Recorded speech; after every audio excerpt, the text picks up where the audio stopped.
یہ بات بار بار عرض کرتا رہتا ہوں کہ اپنی سوچ کا رخ جو ہے وہ تبدیل کرو. سوچ کا رخ اس طرح تبدیل کرو کہ کوئی بھی انسان ایسا نہیں جو ہر وقت کچھ نہ کچھ سوچ نہ رہا ہو. ہے کوئی؟ ہر وقت دماغ میں کچھ نہ کچھ خیالات آتے رہتے ہیں کہ نہیں؟ اور فضول خیالات آتے رہتے ہیں بسا اوقات، جن سے نہ کوئی فائدہ، جن سے نہ کچھ راحت، نہ کوئی آرام، بس خیالات ہیں چلے آ رہے ہیں. ایک طوفان ہے خیالات کا، ادھر سے ادھر، ادھر سے ادھر. کبھی گھر کا خیال آ گیا، کبھی دفتر کا خیال آ گیا، کبھی اپنے پیسوں روپے پیسے کا خیال آ گیا، کبھی خیالات میں مگن ہے انسان ہر وقت. کتنے خیالوں سے تمہیں فائدہ پہنچا ہے ذرا اندازہ کر کے دیکھو. کتنے خیالات صبح سے لے کے شام تک دماغ میں جو خیالات آ رہے ہیں، ان میں سے کتنے خیالات ایسے ہیں جن سے کچھ تمہیں فائدہ پہنچ رہا ہے دنیا کا یا آخرت کا؟ اکثر و بیشتر نظر آئیں گے کہ فضول خیالات، اکثر و بیشتر یہ نظر آئے گا ایسے ہیں جن سے کوئی فائدہ نہیں پہنچ رہا. بس ایسے ہی رو ہے خیالات کی، ادھر سے ادھر بھٹک رہی ہے، ادھر سے ادھر بھٹک رہی ہے. اس خیالات کی رو کو تھوڑا سا بدل کے دیکھو. کس طرف؟ اپنے پروردگار کی طرف.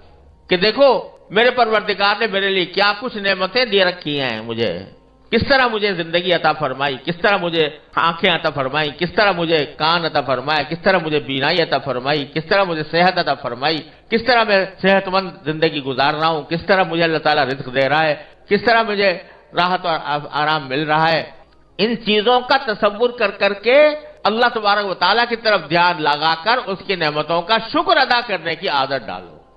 جب کبھی یہ بات ہو جائے گی تو ہر لمحے ہمارا ذہن اللہ تبارک و تعالیٰ کی طرف متوجہ رہے گا کہ اللہ ابھی سردی کا موسم ہے، الحمدللہ آپ نے مجھے اچھے کپڑے دے دیے ہیں کہ جس سے مجھے راحت مل رہی ہے. یا اللہ سردی کے موسم میں چھت کے نیچے بیٹھے ہوئے ہیں، کہیں سہرا کے اندر نہیں. کتنے لوگ ہیں جو بیچارے کھلے میں آسمان کے نیچے ہیں، برف باری کے اندر. دیکھو شام کے لوگوں کا حال پڑھ رہے ہوگے، سن رہے ہوگے کس حال میں ہیں شام کے مہاجرین. تو ان کے تصور کرو اور پھر دیکھو اپنے آپ کو دیکھو. ان کے مقابلے میں روٹی انہیں میسر نہیں آ رہی ہے، رات کو سر کے اوپر چھت نہیں ہے، برف باری سے بچنے کا سامان نہیں ہے، کھانے کے لیے بچوں کو کھلانے کے لیے کوئی چیز نہیں میسر ہے. ان کا تصور کرو اور پھر دیکھو اپنے آپ کو. اے اللہ کیا آپ نے کیسا کرم فرمایا ہوا ہے مجھ پر کہ مجھے رہنے کے لیے مکان بھی آرام دے رکھا ہے. اے اللہ آپ نے مجھے کھانے کو بھی دے رکھا ہے. اے اللہ میرے بچے بھی خوش ہیں. اے اللہ میری تندرست بھی ہوں. اے اللہ نہ سردی سے پریشان ہوں، نہ گرمی سے پریشان ہوں. آپ نے ہر چیز کا مجھے اہل دے رکھا ہے. ان چیزوں کی طرف دھیان جو بھٹک رہا ہے نا خیال ادھر سے ادھر، اس بھٹکے ہوئے خیال کو اپنے اوپر اللہ تعالیٰ نے جو نعمتیں عطا فرمائی ہے ان کی طرف متوجہ کرو. جتنا اس کی طرف متوجہ کرو گے اور اس پر اللہ تعالیٰ کا شکر کرو گے، اللہ تبارک و تعالیٰ کے شکر کی عادت ڈالو گے، اتنا ہی اللہ تبارک و تعالیٰ سے قرب حاصل ہوگا. اور جب اللہ تعالیٰ سے قرب حاصل ہوگا تو یہ مال کی محبت، یہ جاہ کی محبت، یہ شہرت کی محبت، یہ منصب کی محبت، یہ سب ہیچ در ہیچ نظر آئیں گی.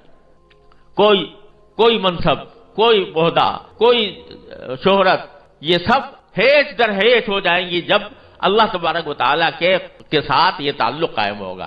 تعلق مع اللہ تبارک و تعالیٰ سے محبت کا تعلق تو قائم ہو جائے گا. اس کی نعمتوں کو سوچو گے، اس کے ساتھ محبت پیدا ہوگی، محبت پیدا ہوگی، اللہ تعالیٰ سے قرب بڑھے گا تو اللہ تبارک و تعالیٰ تمہیں اپنا صحیح معنی میں بندہ بنا دیں گے. پھر یہ جو دنیا بھر کے خیالات اور گناہوں کے وسوسے آتے ہیں وہ انشاءاللہ رفع ہو جائیں گے. پھر دنیا کی مال و دولت اور راحت اور عزت اور شہرت اور منصب اور یہ سب چیزیں جو ہیں یہ ہیچ در ہیچ ہو جائیں گی. اللہ تعالیٰ اپنے رحمت سے عطا فرماتے ہیں. حضرت شیخ عبدالقادر جیلانی رحمۃ اللہ علیہ کی طرف منسوب ہے کہ ان کو سنجر ایک جگہ تھی تو اس کا سلطان تھا، اس کا بادشاہ تھا. تو وہ حضرت شیخ عبدالقادر جیلانی رحمۃ اللہ علیہ کو اس نے پیغام بھیجا کہ میں اپنے سارے سنجر کی سلطنت جو ہے وہ آپ کو پیش کرنا چاہتا ہوں، آپ اس سلطنت کے مالک بن جائیں اور سلطان بن جائیں. یہ پیشکش کی پوری سلطنت کی بادشاہ نے. اللہ تو حضرت شیخ عبدالقادر جیلانی رحمۃ اللہ علیہ نے جواب دیا، وہ کسی نے نظم کیا ہے کہ چوں چتر سنجری رخ بختم سیاہ باد، در دل اگر بود ہوس چتر سنجرم. سنجر اس ملک کا نام تھا اور اس کے بادشاہ کا جو تاج تھا وہ سیاہ رنگ کا تھا، سیاہ رنگ کا تاج.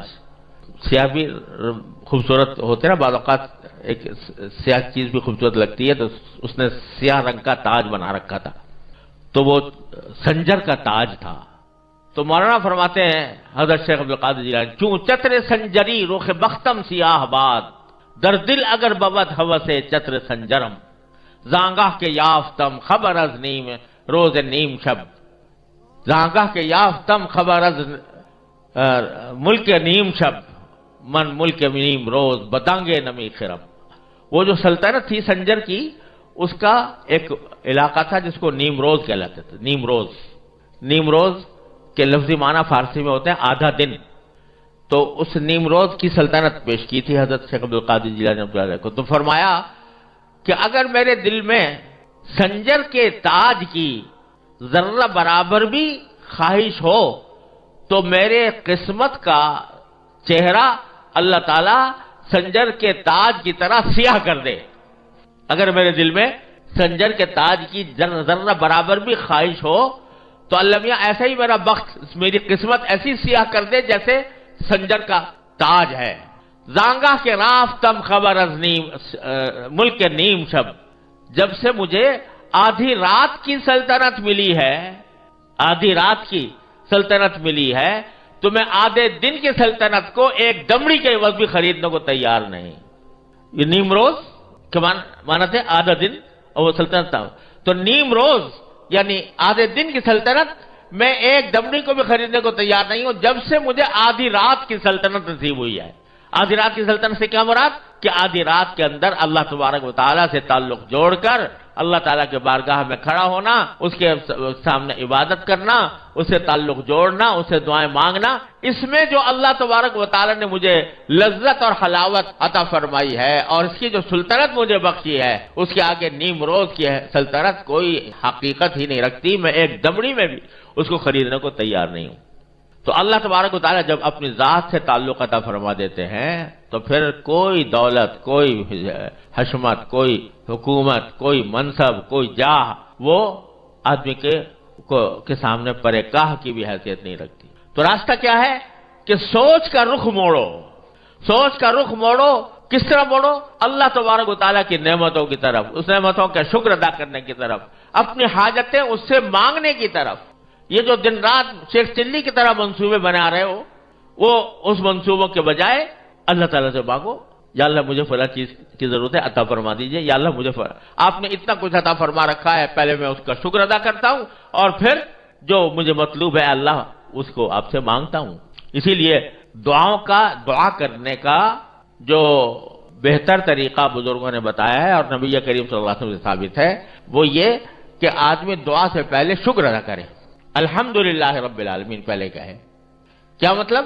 کہ اگر صرف بغیر اللہ تعالیٰ کا شکر کیے حاجت مانگو گے اللہ تعالیٰ سے تو گویا ایک طرح سے کہیں اس میں شائبہ پیدا ہوتا ہے شکوے کا. جیسے میرے پاس کچھ ہے تو ہے نہیں، میں مانگ رہا ہوں، آپ سے مانگ رہا ہوں.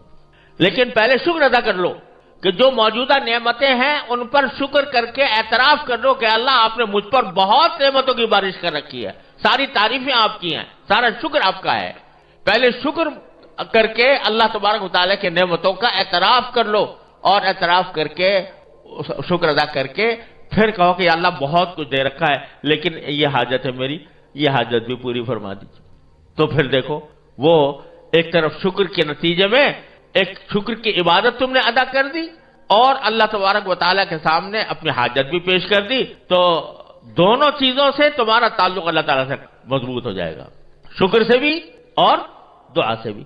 تو اپنی سوچ کا محور، سوچ کا مرکز، سوچ کی لہر وہ اس طرف کرو، شکر کی طرف اور دعا کی طرف. اے اللہ جو نعمتیں آپ نے دی ہیں اس پر شکر، اے اللہ اس والا چیز کی حاجت ہے مجھے عطا فرما دیجیے.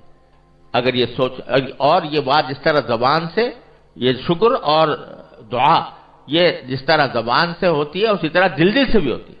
چلتے پھرتے دل میں یہ کرتے رہو، یا اللہ میں باہر نکلا تھا آپ نے اچھی سواری عطا فرما دی، اللہم لک الحمد لک الشکر. یا اللہ بیٹھ گیا ہوں مجھے منزل تک آسانی سے پہنچا دیجیے. یا اللہ میں گھر میں داخل ہونے والا ہوں، گھر والوں کو خیر عافیت سے پاؤں، اچھی حالت میں دیکھوں، کوئی برا منظر سامنے نہ آئے. اے اللہ جب میں گھر میں داخل ہو گیا سب کو اچھا حال پایا، یا اللہ آپ کا فضل و کرم ہے، آپ کا شکر ہے، اے اللہ ان کے درمیان محبتیں قائم رکھیے، اے اللہ ان کو آپ اپنے دین دنیا کی ترقی عطا فرمائیے، صلاح و فلاح عطا فرمائیے۔ غرض کون انسان ایسا ہے جو حاجتوں میں جکڑا ہوا نہیں ہے؟